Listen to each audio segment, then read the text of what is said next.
de lo que ustedes gusten.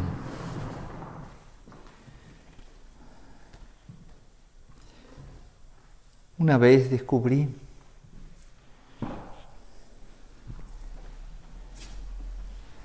que podía desarrollar cualidades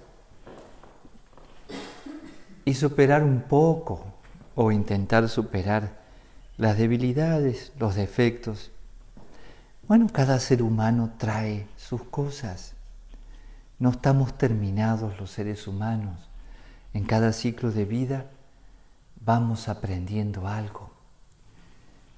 Vamos superando algo. Sí, se puede decir, bueno, pero ¿cómo sabemos eso? Obsérvense por dentro y cualquier ser humano que mire profundamente dentro de sí mismo descubrirá que trae mucho más que toda la información que tiene de este ciclo de vida, experiencias.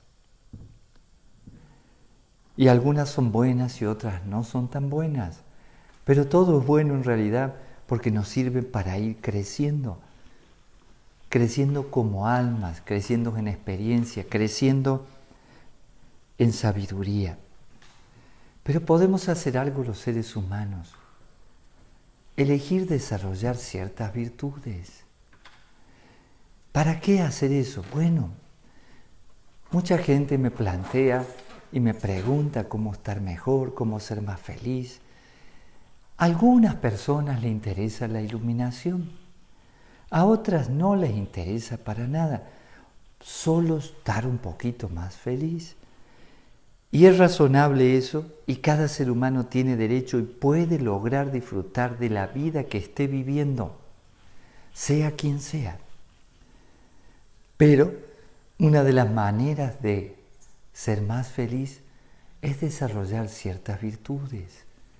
Entre ellos, esta capacidad que tenemos los seres humanos en potencia de ser bondadosos, digamos, de elegir hacer el bien. Es una elección diaria, es una elección. Porque tenemos tendencias a veces a no hacer el bien. Sí, puede ser justificado. Muchas guerras se justificaron, muchos asesinatos se justificaron, muchos robos se justificaron. Y entonces pensamos que está justificado, pero no fue una buena elección. Pensando en la alegría, pensando en estar mejor con uno mismo. Porque para ser felices necesitamos estar bien con nosotros mismos. Sí, nos influye la gente, el clima, los planetas, todo nos influye. Sin embargo, lo que más nos influye es nuestro estado interno. Eso es lo que más nos influye. Pero bueno, ¿hay algo de lo que quieran hablar? Buenos días, maestro, y a todos en línea. Virginia Martínez. Buenos días, querido maestro. ¿Quién fue Baruch Spinoza? ¿Dónde puedo encontrar la lectura de hoy? Gracias, saludos y abrazos a los hermanos de la. Abrazo, Virginia. Baruch Spinoza fue un filósofo extraordinario que rompió muchas estructuras. De 1600 y pico, vivió como 40 y pico de años, y pueden encontrar sus libros en internet. Si no los encuentran, les puedo facilitar alguno. Esta lectura de hoy se basa en el Dios de la naturaleza de Spinoza. Si lo buscan, el Dios de la naturaleza de Spinoza, lo van a encontrar. También tiene un libro que se llama Ética. Interesante. Tiene algunas cositas como complicadas de entender, hay que ubicarse en la época donde estaba, ¿no? Una época difícil, muy dogmática la sociedad, ¿sí? Tanto que cuando él expresaba sus ideas, bueno, era muy rechazado, abuchado y fue echado y maldecido para toda la eternidad. Él era el mejor estudiante de rabino en una sinagoga y bueno, cuando él estaba terminando su preparación empezó a expresar ciertas cosas y entonces la sociedad de ese momento la rechazó, toda la sociedad. Era un despertador Baruch Spinoza. La gente tenía necesidad de mantener su miedo al infierno. ¿Por qué? Porque con eso te amenazaban y te mantenían. Ahora no te pueden mantener, porque hay mucha gente que dice, ¡qué infierno! Ya no inventen, ¿no?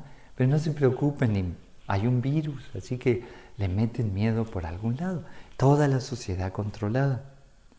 Sí, hay gente que dice, no, pero eso no es cierto. Toda la sociedad está controlada. No digo que esté mal o esté bien, para nada, solo digo que está controlada. Y manejan nuestra vida. Pero ahora, la mayoría de las personas, bueno, no pensamos en el infierno, ¿no? Imagínense con lo que expresó ahí, con eso solo que expresó ahí, ya incluso varias veces lo quisieron matar. Bueno, lo he contado un poco. Yo no conozco mucho de Baruch Spinoza, pero cuando encuentro algo que me despierta, realmente lo tengo para mí. Así que, y con permiso, ¿sí?, del maestro Gustavo, yo soy discípulo y seguiré siendo un discípulo. Entonces, esa parte me gustaba. ¿Puedo tenerlo entre los libros? ¿Lo puedo tener? Perfecto, perfecto. Porque sé que no es, digamos, no entra dentro de lo normal. Pero vean, hay muchas cosas interesantes de Baruch Spinoza. Inclusive decían que era ateo. No, para nada. Bueno, y hay personas que piensan que fue él el que provocó el materialismo. Bueno, muchas cosas. Pero en realidad hablaba de un Dios real, concreto, presente, en todas partes. Es impresionante. Para mí tuvo momentos de iluminación, lo admiro y sigo aprendiendo de él. Sigo aprendiendo de él. Y cada tanto, cuando me sale Baruch Spinoza, dije, a ver, ¿me porté bien? ¿Me porté bien? ¿Qué es eso? Me porté bien. Y no es que piense exactamente como Baruch Spinoza, no en todo, porque en realidad sí existe un cielo y un infierno, el que nosotros mismos creamos. Él también lo afirma, pero a veces hacemos de nuestra vida un desastre, justamente por elegir mal. Lo bueno de todo eso es que aprendemos. Cuando elegimos mal aprendemos, así que no hay pérdida, siempre hay ganancia, siempre hay ganancia. Sí, nos puede doler en el ego, me equivoqué, tienes que pedir perdón, tienes que arreglar las cuentas. Tampoco eso es un problema, porque el ego es un vehículo, nada más, un vehículo.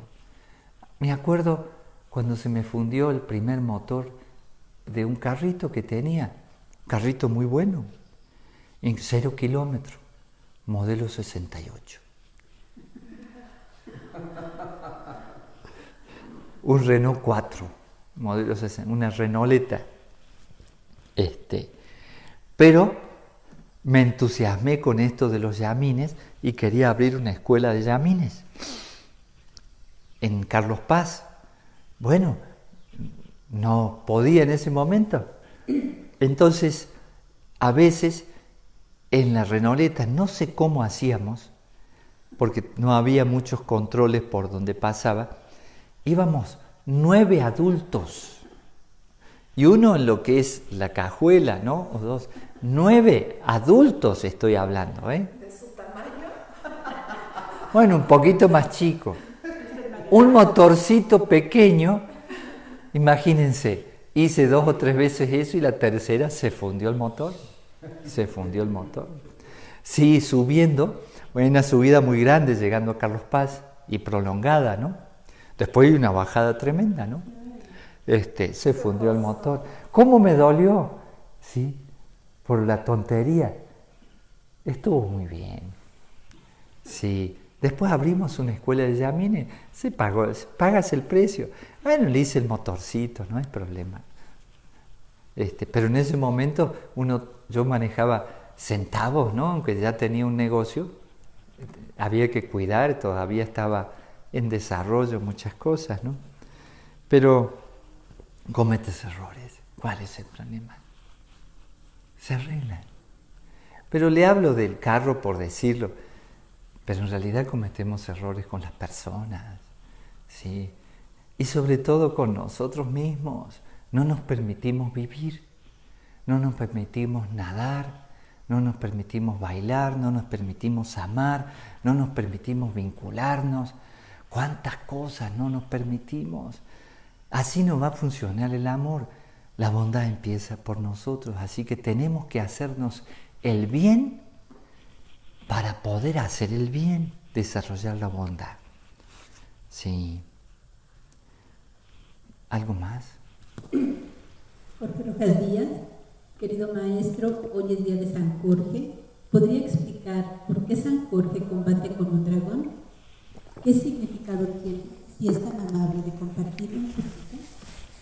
Bueno, siempre cada santo ha tenido su característica.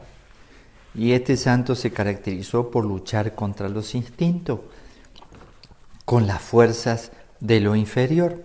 Y el dragón representa eso. Así que él domina sus propios instintos, su propia fuerza. Hay muchas maneras de ver el dragón, pero cuando uno domina el dragón, quiere decir que ha transformado el instinto, le ha salido alas. El dragón vuela. Por eso aquí en México hay una serpiente emplumada. Una serpiente que se arrastra encima es símbolo de lo más bajo, lo más peligroso, lo más instintivo.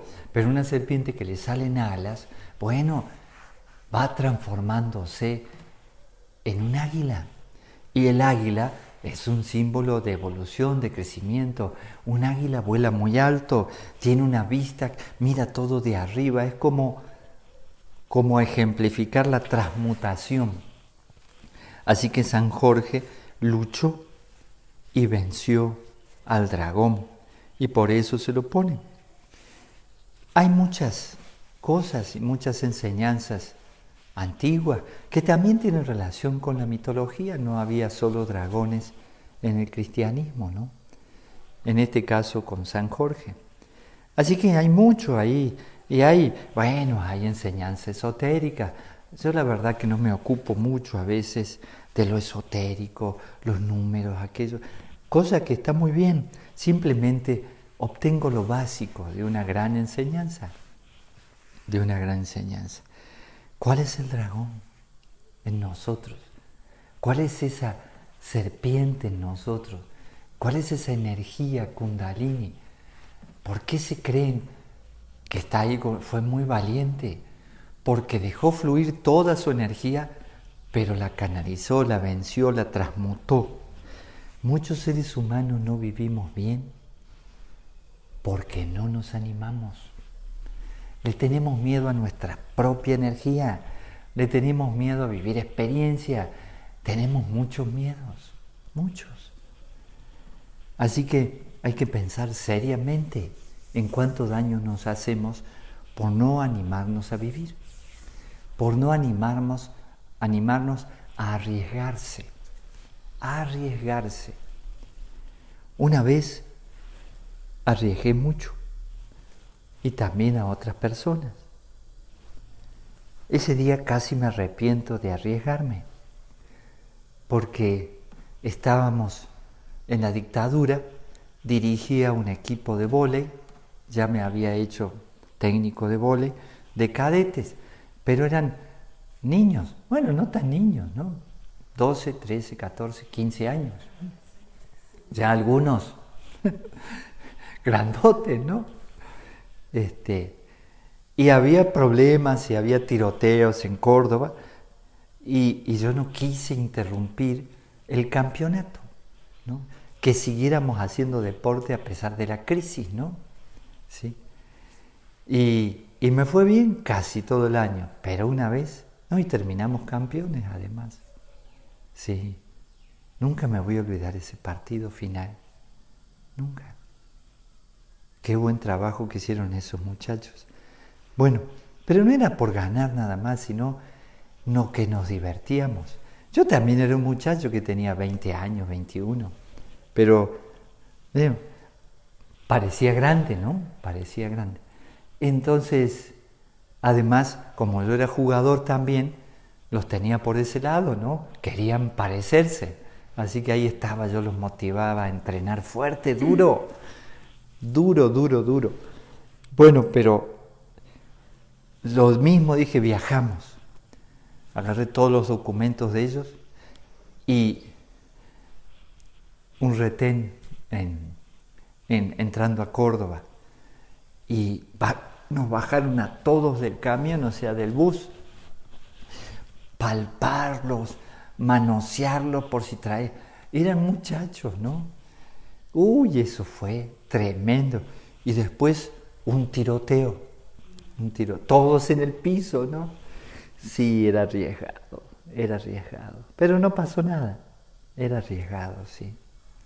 En fin, no pasó nada. Sí, al final los convencí que tenía sus documentos, lo que íbamos a hacer y nos dejaron seguir. En fin, pero fue un momento difícil. Sí, este asunto de vivir cuesta, ¿no? Porque para poder vivir bien, te tienes que arriesgar a morir. Y la gente no quiere morir, por lo tanto no vive. Pero ya estás muerto. Si no vives, ya estás muerto. No te arriesgas, no ganas. Eso es algo matemático. Sin riesgo, no hay ganancia, ni pérdidas. Así que te aburres en vez de estar vivo, ¿no? Hay que arriesgar un poco. Bueno, con sabiduría, con prudencia. El miedo es bueno porque te dice precaución con tal cosa, precaución con tal otra, ¿no? Pero sinceramente, esto de cuidarnos demasiado es bastante triste porque hacen de una sociedad algo enfermo donde nadie arriesga casi nada. Y hablo de sentimientos, de vínculos, hablo de arriesgarse a hacer una carrera, arriesgarse a un nuevo trabajo, arriesgarse a no quedarse en una relación que a uno no le sirve, arriesgarse a muchas cosas, ¿no? A vivir solo, arriesgarse a vivir acompañado. Ahora vamos a tener que ir cambiando. La gente va a tener que arriesgarse a vivir acompañado, porque hay mucha gente sola, ¿sí saben, no? Mucha gente sola, mucha. En todas partes, ¿no? Claro, porque se arriesga un vínculo y se arriesga una convivencia. Siempre hay roces en cualquier convivencia, por más que las personas se amen, ¿no? Así que eso cuesta, ¿no? Pero el que no arriesga no gana. Eso es algo que hay que pensarlo bien. ¿Qué más? Sonia Esperanza, maestro, ¿puede hablarme de Osana? Esta parte me lleva a un estado de emoción, siento una fuerza tremenda, aparte de otras que también. A mí me pasa lo mismo, Sonia. Osana es una palabra muy antigua, que no se usa generalmente, ¿no? No se usa. Y tiene un significado profundo, o varios significados. Uno de ellos, que tiene que ver con Jesús cuando entró en Jerusalén, justamente el comienzo de la Semana Santa, que se dice que significa, para el cristianismo, en ese momento, le decían Osana a Jesús: sálvanos, Señor, sálvanos, sálvanos. Llegaba el Salvador a Jerusalén, aunque entró en un pollino, en un burro, de una manera humilde, ¿sí? Así lo vivió muchas personas y lo recibieron deseando que los salvaras. Claro, en aquella época, sobre todo de las enfermedades, ya que era un sanador, pero no era un sanador solo del cuerpo, sino del alma. Y entonces, de repente la gente le invocaba: le pedía que lo salvara. Pero también Hosana es un agradecimiento y es alegría y es un momento de disfrutar. El Hosana se hace con alegría, el Hosana en todas partes, en los elementos, arriba, abajo, al medio. Hosana, porque es reconocer lo supremo, esa espiritualidad en todas partes, ¿no? Así que ahí tiene, también tienen sus claves, tiene su parte esotérica para usarlo en el ceremonial, ¿no? ¿Qué más? Sí, le damos una a Gerardo, que ha estado preguntando tan poco, no sé cómo hace para contenerse. Maestro, bueno, Baruch Spinoza me parece fascinante, pero también como que me hace ruido, porque dice que ya deje de creer en los libros sagrados. Por ejemplo, si eso le dice a una persona religiosa, por ejemplo, que se basa en la Biblia, es terrible, ¿no? Por ejemplo, si yo llevo la Biblia y le digo, este libro está caduco, yo creo que me dejan hablar, ¿no? Pero sí tiene su valor también, por ejemplo, para nosotros la Biblia, ¿o no? ¿O cuál es el detalle? Sí tiene su valor la Biblia, y un gran valor. Es un libro sagrado con muchas claves y muchas enseñanzas muy sabias. Pero yo ya no me tomo la Biblia como un dogma de fe, ¿sí? Ni tampoco muchas veces de manera textual, pero sí, nunca va a dejar de ser un libro sagrado.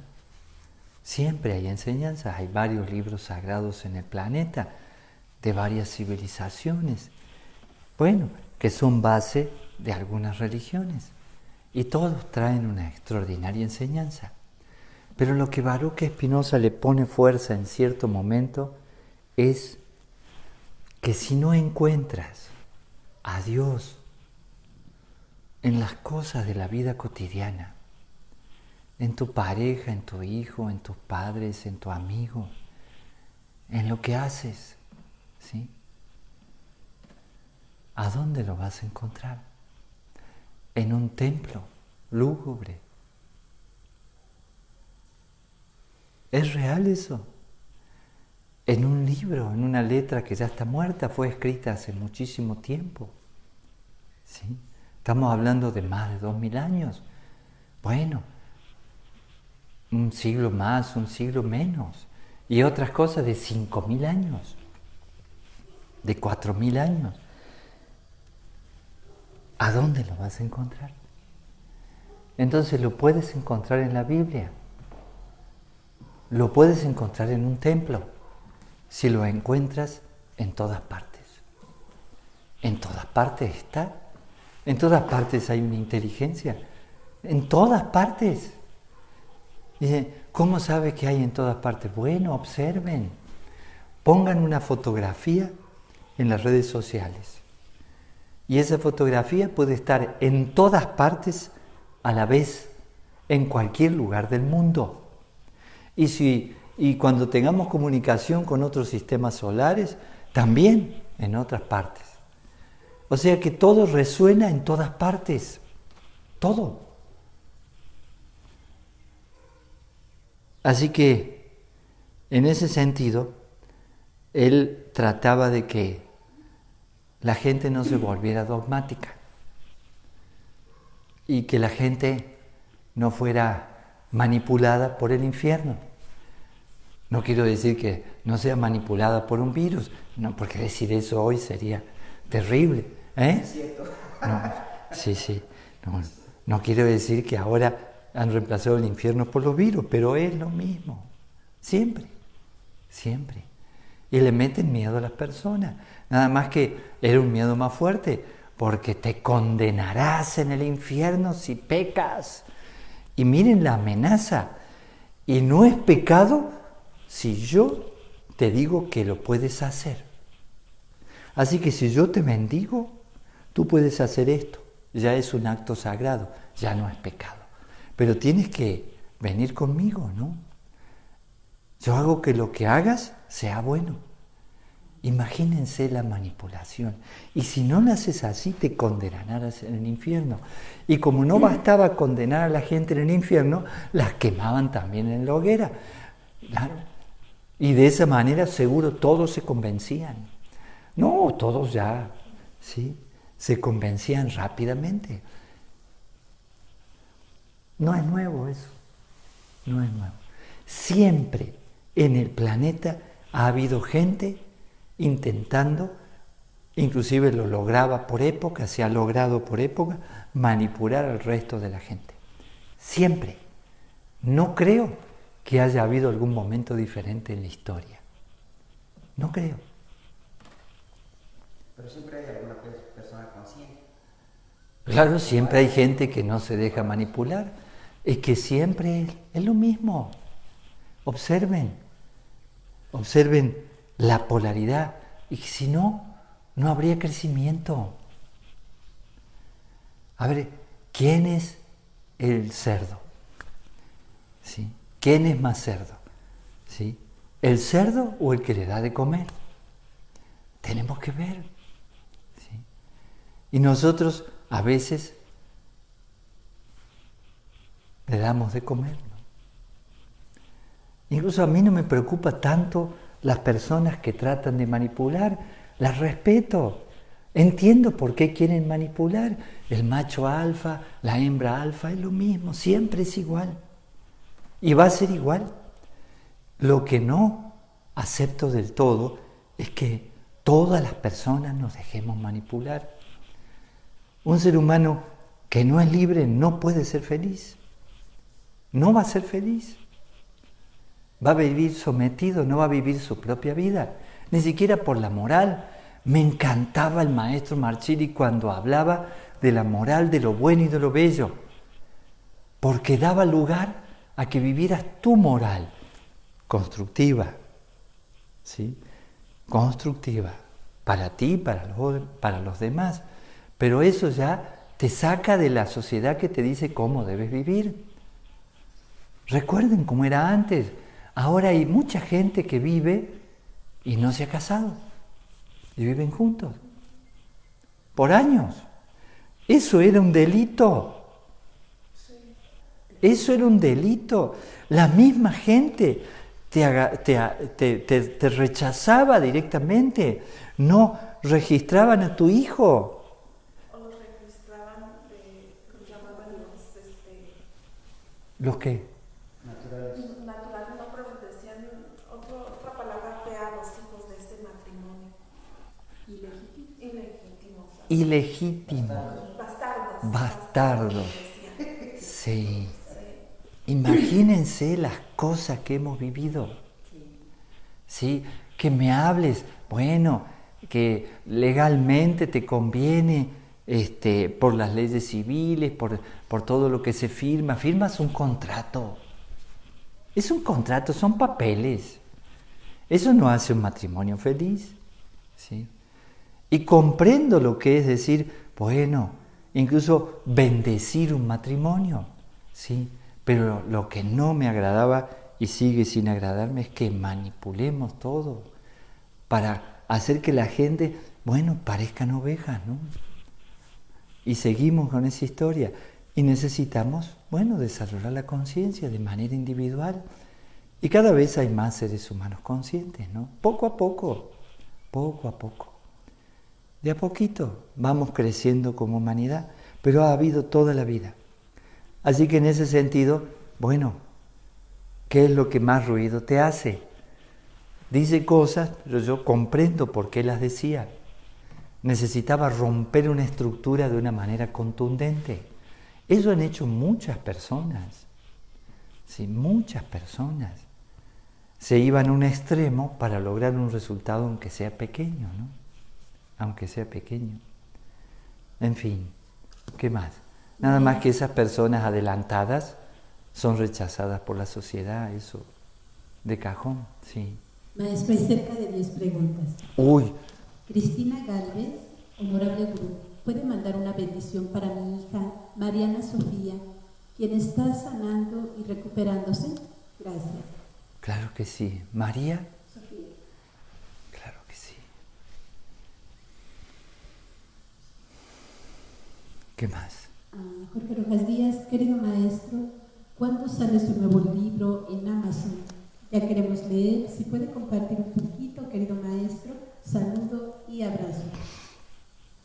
Ay, no me he puesto una fecha para editarlo, pero estoy trabajando en eso. Estoy trabajando. Ya pronto. Sí. Tere Arezae, muy buen día, honorable maestro. ¿Puede por favor leer nuevamente el libro sagrado?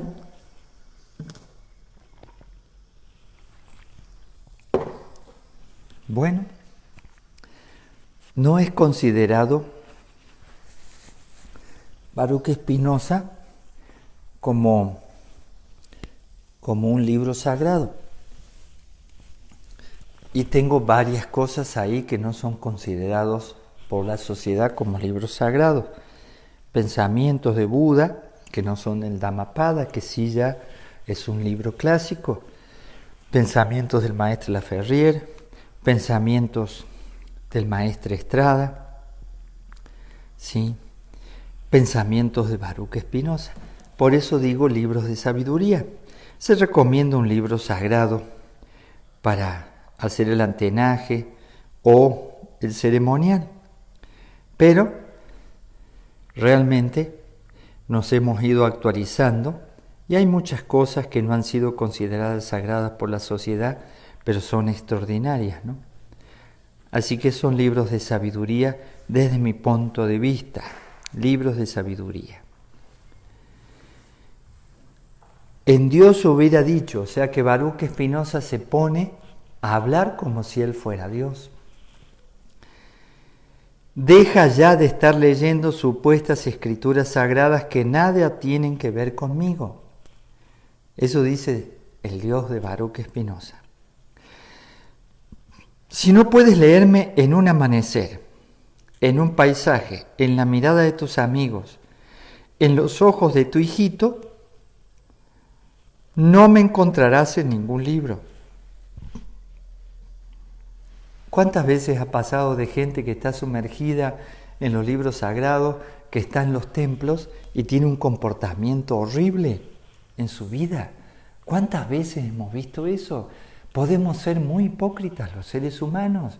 Así que a veces las personas más santas, en un momento a mí, me resultaban las menos confiables, las más peligrosas, ¿no? Las más peligrosas. Y me acuerdo de una persona que era considerada en la sociedad un santo, una buena persona, ¿no? Salía de la iglesia, que estaba ahí, a veces leía, vieron que se pasa a veces para leer algún civil, ¿no? Algún laico, ¿no? Sí. Alguien laico, y bueno, y respetado, pero salía de la iglesia, pero era uno nazi, ¿sí? De la guerra, de la Segunda Guerra Mundial, ¿sí? Era un nazi, aunque no lo expresaba, y estaba, por supuesto, era de los que más se golpeaba el pecho, era considerado una buena persona, y en realidad parecía una buena persona, pero a veces, como yo ya lo conocía y era amigo de mi papá y pescador también, cuando se enojaba porque alguien había robado, le salía que había que cortarle la cabeza, pero no es una broma. Terminaba de salir de la iglesia, pasaba por el negocio que estaba a 150 metros de la iglesia, ¿sí? Y ya estaba matando gente. Claro, no podía hacerlo, pero quería hacerlo y de hecho lo hizo muchas veces en la guerra, ¿no? Y entonces, oye, sí, pero si viene de un templo, si leyó escrituras sagradas, ¿y cómo es? No veía a Dios en las personas, para nada. Las personas eran imperfectas, ¿sí? A mucha gente había que eliminarla. Esos pensamientos, no digo que estén ahora, ¿no? Pero piensen seriamente, ¿no? Y para la sociedad un señor muy respetable, maravilloso, peligrosísimo y completamente doble moral, ¿no? La imagen de santo siendo un asesino. Real, ¿eh? Pero no importa, ustedes sigan pensando.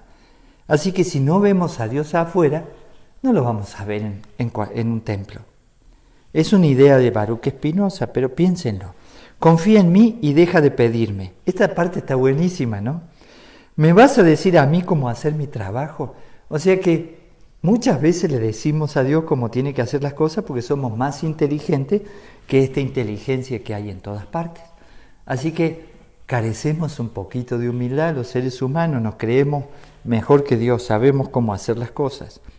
Deja de tenerme tanto miedo, yo no te juzgo, ni te critico, ni me enojo, ni me molesto, ni castigo. Yo soy puro amor. Imagínense un Dios que no castiga y ¿a quién manipulamos? A nadie. Si Carmelita te portaste mal, ¿sí? Y Carmelita dice, no, ¿quién dice?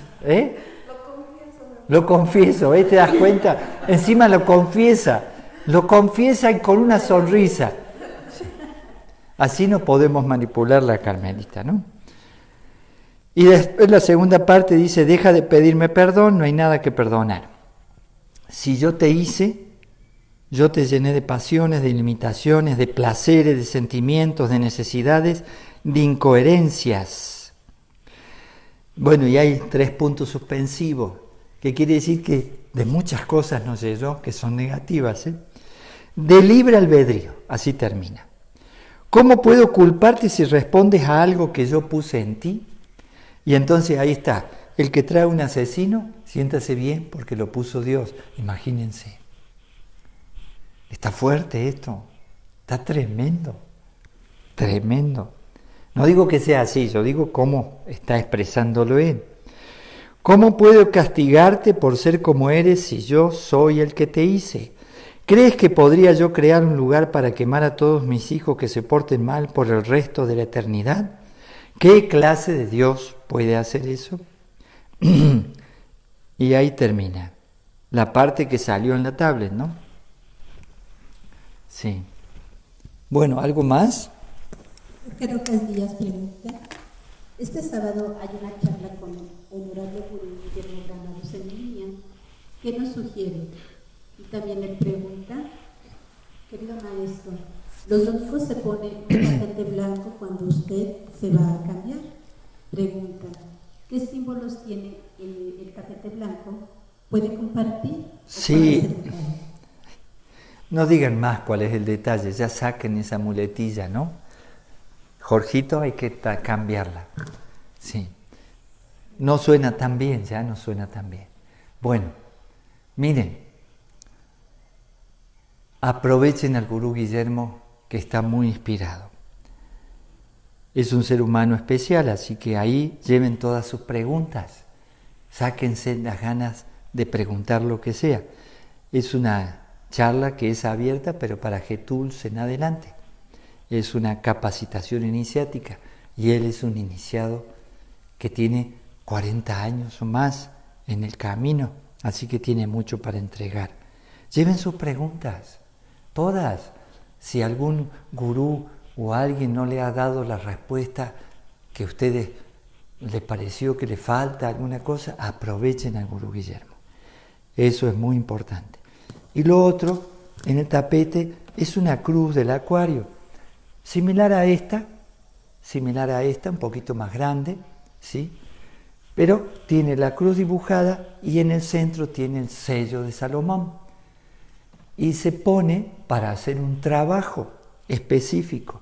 El sello de Salomón son 2 triángulos, uno hacia arriba, otro hacia abajo. La unión representa la unión del macro y el microcosmos, el sello de Salomón, y se utiliza en la magia, en la teurgia, ¿sí?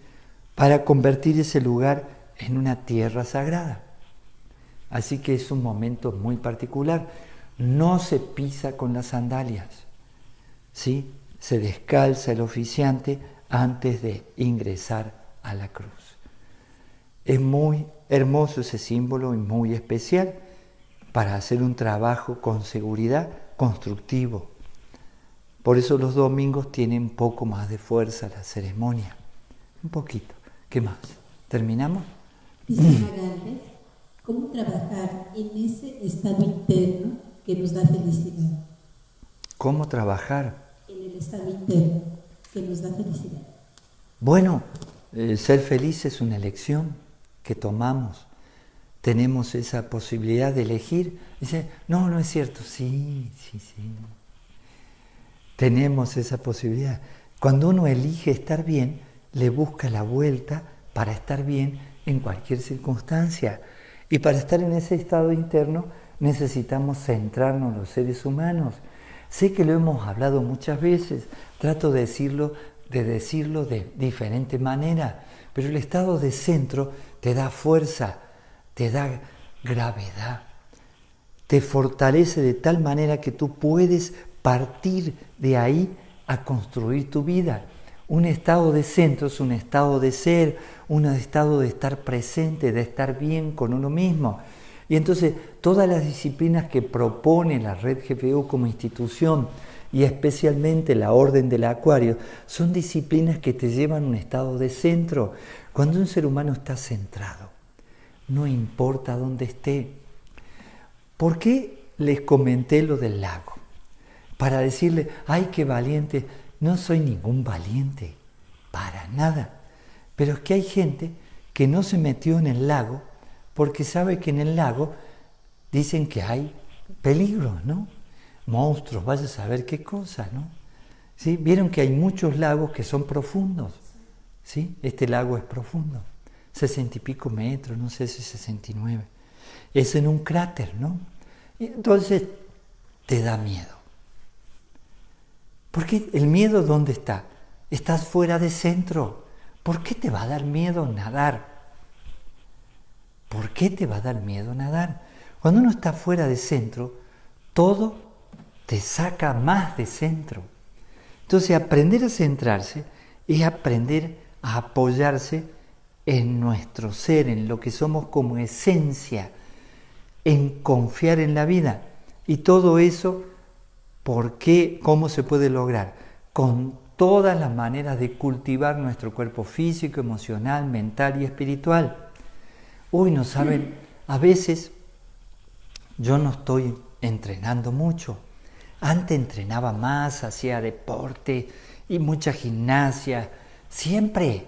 Incluso a veces arriesgaba y me he roto una costilla y me he roto de nuevo las rodillas jugando al básquet, ¿no? Inclusive una vez llegó el maestro Marchesi y yo estaba con un yeso de toda la pierna, ¿viste?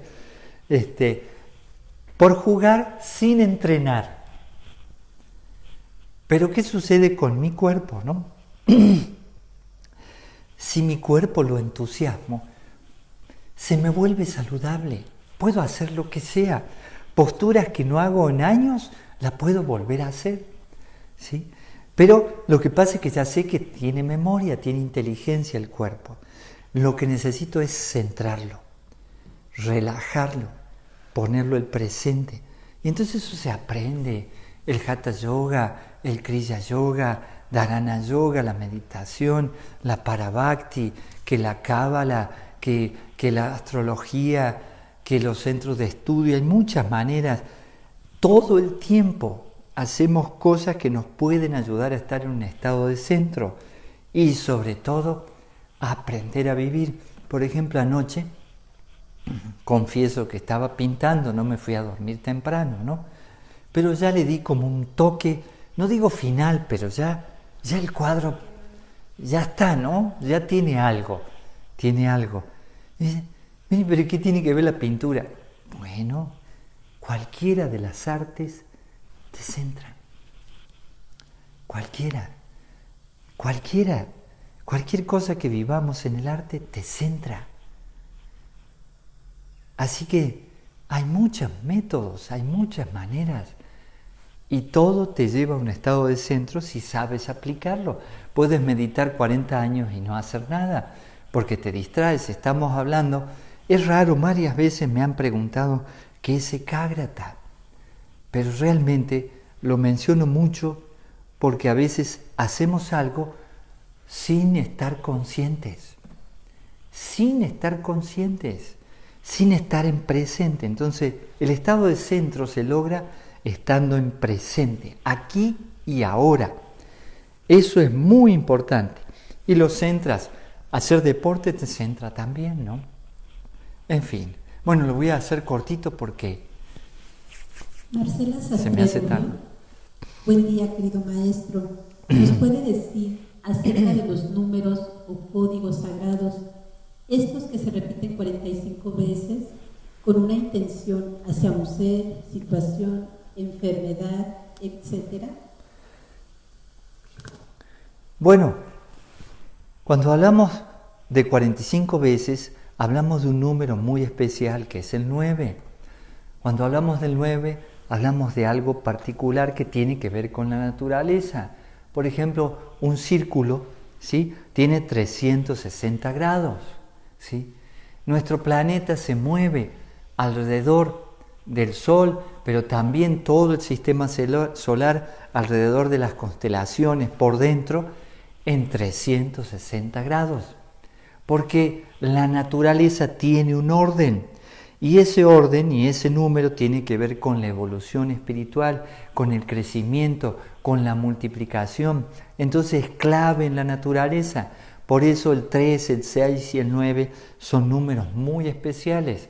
Incluso el sello de Salomón tiene varios números, que los números están enfrentados en las puntas y esos números dan 9. Y ese número es un número mágico. Porque dan 9 en la suma, pero el 9 no está ahí. El 9 está sugerido, ¿sí?, por el 5 con el 4, está sugerido por el 7 más el 2, siempre está sugerido.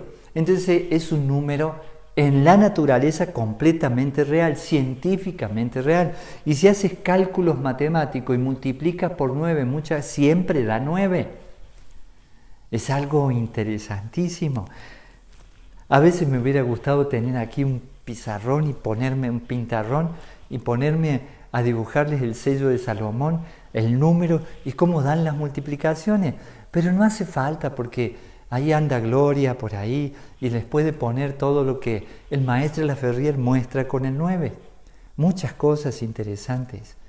El número mágico. Fíjense, cuando hacemos un cálculo, cuando tratamos de entender el universo, tenemos que estudiar el número 9. Por eso da 45. Por eso inclusive muchas cosas se basan en el número 9. Bueno, entonces también cuando uno habla de codificar o descodificar, lo que pasa es que el cuerpo humano también necesita 40-45 días para recuperarse. Por eso la cuarentena también. Por eso la cuarentena, 40 días, 45 días. Es algo interesante, muy interesante. Por ejemplo, le dije al médico, yo no me había operado nunca, siempre me recuperé de mi cuerpo, de todas las lesiones, incluso quebraduras, sin operarme. Pero esa vez no pude evitarlo. Y además me indicó el maestro Gustavo, opérese. Y le hice caso. Y tuvo razón. Bueno, el detalle es que no quería operarme porque no quería interrumpir, bueno, ese momento del sendero, ¿no?, del brahmacharya, no quería interrumpir y tuve que interrumpir 6 días. No hice el ceremonial, iba al antenaje, pero no hice el ceremonial, me operaron el hombro, no podía mover el brazo, no podía mover los dedos. Y cuando voy al médico le digo, yo ya puedo mover el brazo. Me dice, no tienes que mover. Fíjese cómo está la operación. Y entonces miró a los 6 días, sí, ya cicatrizó, me dice. Aprovechó, me iba a sacar los puntos a los 15 días, me los sacó a los 6 días. Le digo, ¿qué puedo hacer? No deberías hacer nada, ¿sí? Y entonces, ¿puedo hacer esto? Sí, me dice. Sí puedo hacer esto. Listo. Así sin mover esto, Así que daba la bendición así. Y hice la ceremonia, pero me dijo algo, pero no puedes hacer ninguna fuerza, porque va a tardar en cicatrizar la operación interna 45 días. ¿Sí? Nunca me voy a olvidar eso, porque no sabía que tardaban. De verdad, ya sé que uno está con muchas cosas, pero vio, no, 45 días. Ah, la cicatrización interna, ¿no? ¿Eh? Matemático, claro, todo se mueve. Entonces, bueno, ahí están los 40 días en el desierto. Hay muchas cosas interesantes. Bueno, ¿qué más? Terminemos. ¿Podemos terminar? Marilu Martínez, buenos días, maestro. ¿Nos puede hablar de la empatía? Bueno, sí, es algo muy importante para vincularnos. Muy importante. Incluso si uno quiere sacarse el enojo con otro ser humano, en la pareja, en la amistad, con los hijos, con los padres, hay que ponerse en lugar del otro. Pero ponerse en lugar del otro no es nada más que decir, me lo imagino. No, la empatía es, bueno, lo sientes al otro, lo vives al otro, te pones en el lugar del otro como si fueras tú mismo, como si fueras tú mismo. ¿Qué harías en lugar del otro, no? Así que la empatía es muy importante para los vínculos, muy importante para perdonar y perdonarse, muy importante para las relaciones humanas. Y entonces cuando sientes al otro sufrir, y sobre todo cuando ya has pasado por una experiencia así, fácilmente te va a surgir a ti darle una mano, porque cuando estabas en su lugar, también hubieras necesitado que te den una mano. Así que es fundamental la empatía. No se puede vivir sin empatía. No se puede vivir bien. No podemos vincularnos bien sin empatía. Es fundamental la empatía, pero fundamental. A mí me costó entenderlo.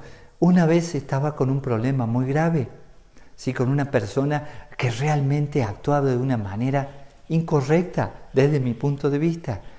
Pero dije, voy a probar a ver, me voy a poner en su lugar, pero algo premeditado. No quería ponerme en su lugar, al contrario. Al contrario, cuando me puse en su lugar, perdí. Perdí el resentimiento, perdí el odio y lo entendí. Sí, lo entendí. Y desapareció el problema. El otro siguió igual, pero desapareció el problema en mi interior. Y eso sucede muchas veces. Pónganse en lugar del otro. Cuando tengan una discusión, ¿por qué? Otra vez vamos con el 9. Vamos a poner un 9, ¿sí? Aquí. Yo voy a dibujar un 9, ¿sí? Y ustedes, yo ya dibujé un 9, el círculo arriba y el palito hacia abajo, ¿no? Es un 9.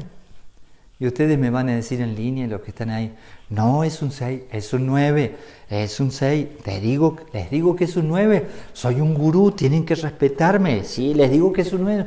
No, es un 6. No, maestro, está de la cabeza, usted es un 6, lo estoy viendo, está filmado. ¿Eh? Está filmado. ¿No? ¿Cómo? No tienen que apoyarme. No. Bueno, me tengo que poner allá, detrás de cámara y mirar. Están viendo un 6. Oh. Y el otro tiene que irse del otro lado. Si quieren, no hay problema. Pero a mí sí me interesa entender el punto de vista del otro. Por eso a veces hay gente que me ha dicho, y maestro, ¿y no le molesta el comentario de tal? No, para nada. ¿Pero vio que es agresivo? Ah, sí. ¿Pero no le molesta? No, sé por qué lo dice. Me pongo en su lugar. Entonces lo entiendo, claro, es lógico. Desde ese punto de vista, imagínense, ¿sí? ¿Cuántos pájaros hemos enjaulado? ¿Saben cuántos pájaros enjaulados? ¿Saben qué soñé? Con una jaula, ¿sí?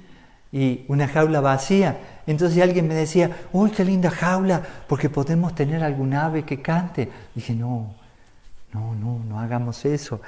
Es un sueño común, ¿no? Tuve otro sueño más, pero fue peor, eso fue una pesadilla. Creo que los tacos anoche fueron muy fuertes, ¿no? Me desperté y me lo creí en el sueño. Dije, no, ¿cómo pasó esto? Me desperté, es un sueño.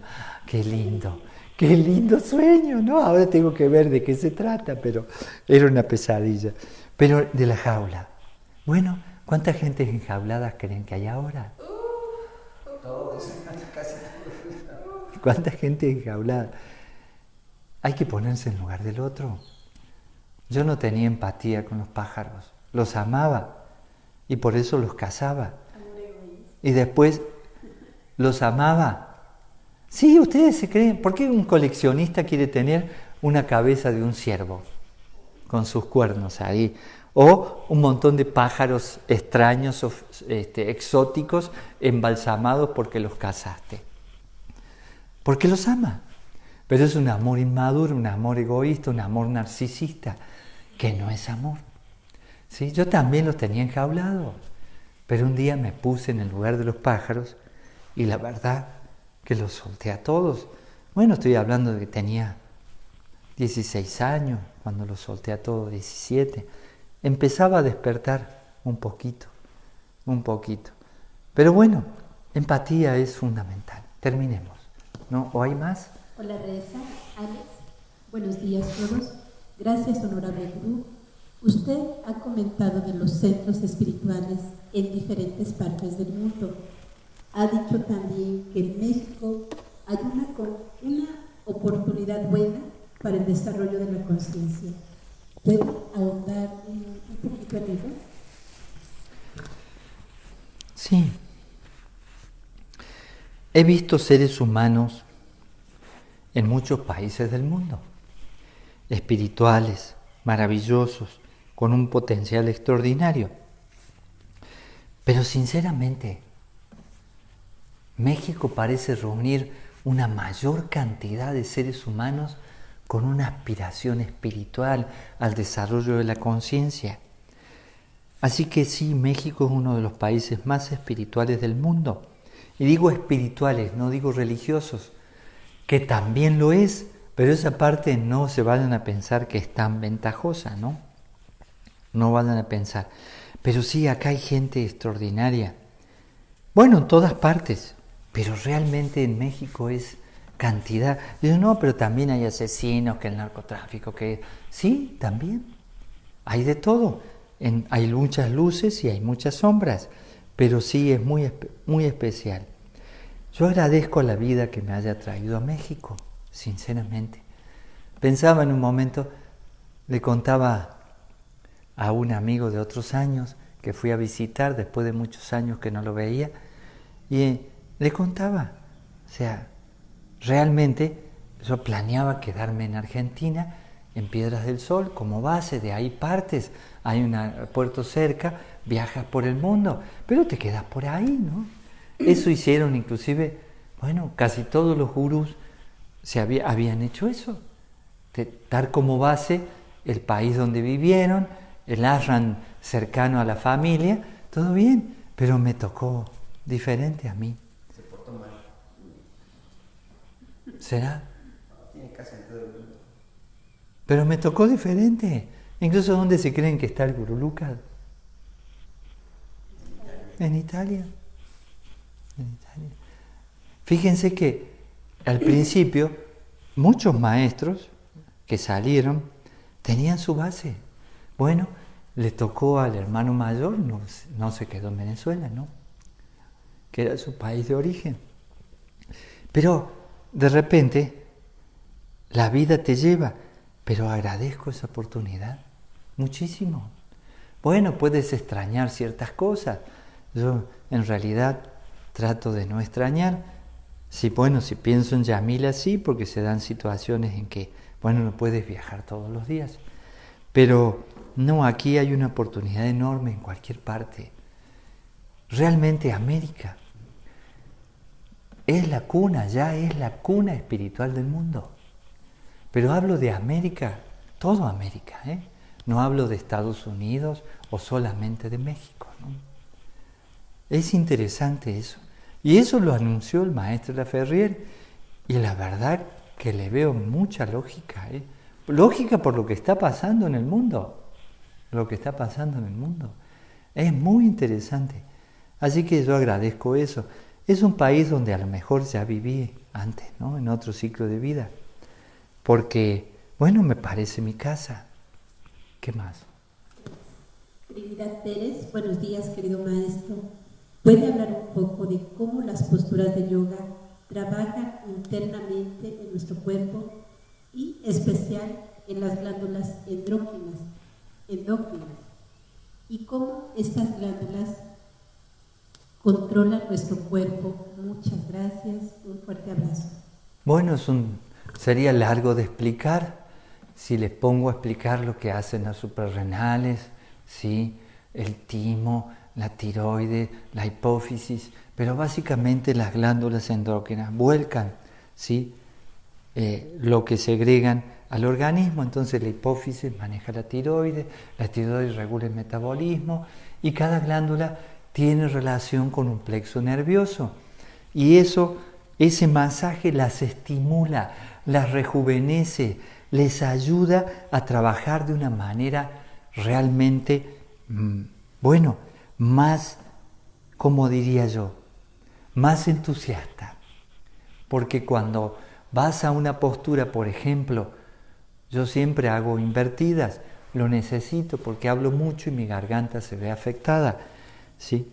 Y ayer, no sé, ¿qué? Habla en el ceremonial, hablas un poco en el yoga, diriges la meditación, la conferencia, más las reuniones, más lo que te preguntan, todo el día hablando, ¿no? Que se vaya a hablar. ¿Eh? Que se vaya a hablar. En el centro del lago, que está lleno de monstruos y es peligrosísimo, se vino una señorita a conversar. Oiga, qué locura. ¿Cómo no voy a conversar con una persona que nada 300, 400 metros había soledad, ¿eh? No había nada. No, hermoso, eso me pareció alucinante.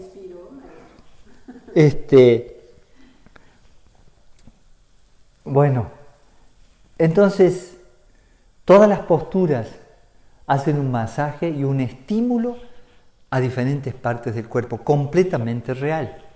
Lo que pasa es que cuando uno se concentra en una postura, en una glándula, en un efecto que quieres causar, donde va tu mente va la energía. Entonces la postura, la asana, se potencia el trabajo interno. Y además de eso, recuerden, neurotransmisores, conectar todo lo que somos. Así que el Hatha Yoga realmente es básico para estar saludable, para estar con energía y para partir a un estado superior, a la supraconciencia. Por eso se habla del yoga básico, porque te necesitas hacer Hatha para hacer Kriya Yoga, necesitas hacer Hatha para hacer Dharana Yoga, porque si no, difícilmente estás meditando si no está bien el cuerpo. Así que es un ejercicio, es mucho más que un ejercicio. Puedes llegar a estados extraordinarios de la mente. Podría decirles muchas cosas, pero piensen realmente, nuestro organismo está vivo, nuestra célula está vivo, están vivas, apenas pensamos. ¿Saben por qué nos recuperamos de una enfermedad? Porque nos ocupamos del órgano o del problema. Mientras tanto, no nos ocupamos, estamos distraídos, entonces se enferma una parte de nuestro cuerpo. Cuando te ocupas, sana, porque tu mente está ahí, porque lo acaricias, porque le das lo que necesita a la parte del cuerpo, la que sea, ¿sí? Por eso yo me puedo recuperar de algunas cosas rápidamente. Un día puedo estar que no me muevo y al otro día estoy nuevo. ¿Cómo puede ser? Y ya conozco partes de mi cuerpo, en algunas cosas me cuesta, en otras así me recupero porque le pones energía, piensas en esa zona, la sientes, entonces le llevas energía mentalmente, emocionalmente, y además de eso, con la postura le lleva más energía porque al haber presión, ahí se irriga más de sangre la zona, todos los neurotransmisores, todas las conexiones internas van a la zona. Es algo muy interesante, se provoca un circuito. Entonces yo toco acá, entonces estoy tocando en el cuádriceps, la piel. Hay receptores interoceptivos, exteroceptivos, de ahí va la columna, ¿sí? La nuca, el tálamo al cerebro, del cerebro vuelve aquí y entonces hay un circuito y empieza la energía que fluye hacia este lugar. ¿Sí? ¿Vieron que a veces uno tiene un granito y ahí te estás rascando y ahí te molesta? Es que estás poniendo la energía. ¿Sí? Incluso un mosquito te pica. Por ejemplo, ayer estábamos meditando en el laguito ahí arriba acá, en la explanada, bajo el en el Mahazum. Entonces, un mosquito me empezó a picar. Me picaba, lo dejé que me picara. No me rasqué, dejé de estar concentrado en esa zona, simplemente lo dejé, me relajé, ni me tuve que rascar después, pero el mosquito engordó. Eso es seguro, engordó notablemente, de verdad, pero si ahí te está picando, me están picando y no me quiero mover y ya te sacó de la meditación completamente. Así que este asunto de la concentración es muy importante, el ekagrata. Bueno, terminamos aquí. La pregunta dice, Alma Nebet, ¿qué pasa con un macho alfa? ¿Cómo persuadirlo?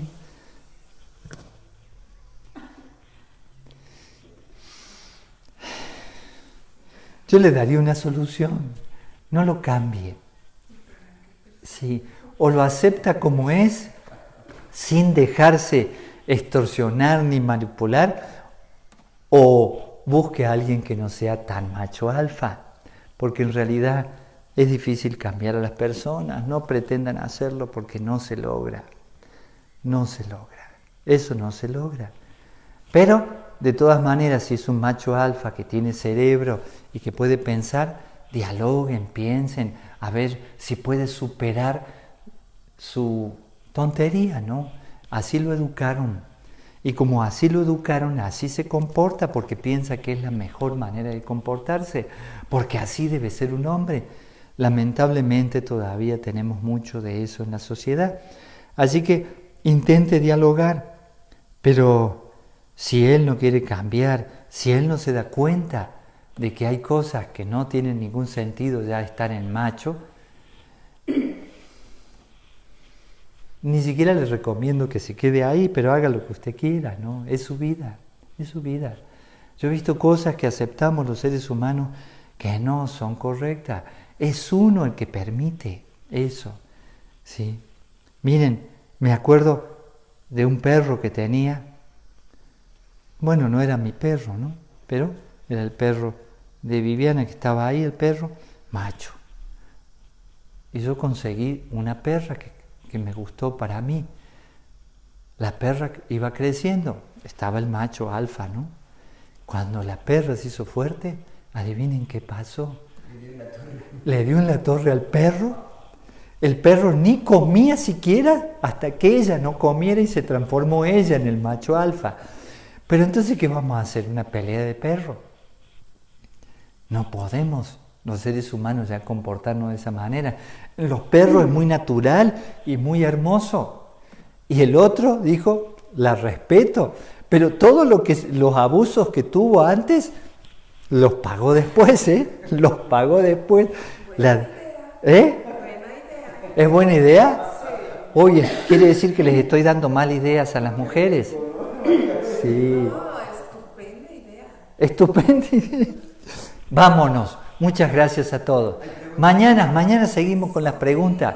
Mañana, por favor, miren la hora que es. Tengo una tarea importante hoy. Pax, discúlpenme.